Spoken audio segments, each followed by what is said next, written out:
Let yourself be reminded of the most recurring pattern you have of being overly sure of yourself.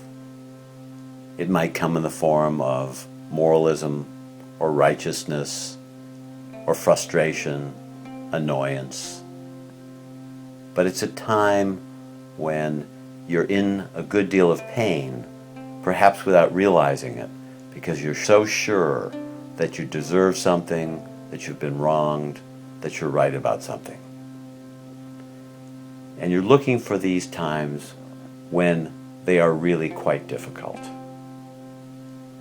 And at these times, more than ever, you need to find a source of humility to balance the overconfidence, the over-righteousness of where you are. And when these times are happening and are most difficult, may you remember to humble yourself and ask for guidance and a gentler heart. And notice as you make the transition from righteousness to this request, to this asking, there's quite a feeling of a gap, because on the one hand, you really feel that you've been mistreated. On the other hand, you're having to vacate your ego and your righteousness, and you're having to recognize that you've closed your heart, you've closed your intelligence, and that you need help. And see if you can give the benefit of the doubt to the part of you that wants to ask for guidance and a gentler heart.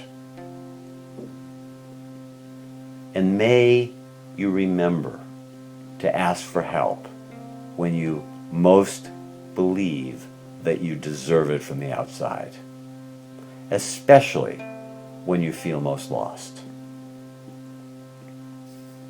May you ask for this quality of humility and notice whether the one that's asking is doing it in a tone where it really is softening and opening and not contracting its muscles. See if you can let go, even for a few minutes, of your entitlements or your demands, and you just recognize that your greatest relief of suffering is going to be letting go and opening up to this quality of asking, this quality of humility. Give yourself a little prayer. May I open myself to be receptive in my heart as much as possible. And as you even listen to that prayer,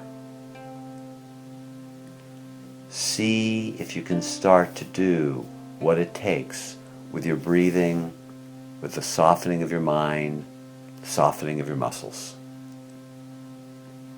May you be grateful that you have the faith to ask for a power greater than your ego for guidance. Whether that power that's greater than your ego is God or compassion or love or trust or peace or silence. It doesn't matter.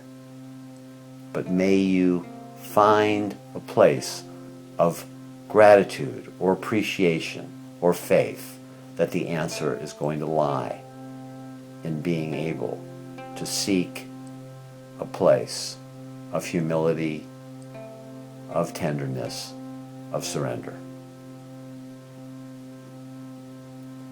And may you let go into the way things are without having to change them. And no matter what the conditions you find yourself, recognize that the greatest peace, the greatest trust, and the greatest humility is going to come from accepting things the way they are and recognizing that your ego is always going to need help. and that this recognition that your ego is always going to need help is the source of healing and is the source of humility.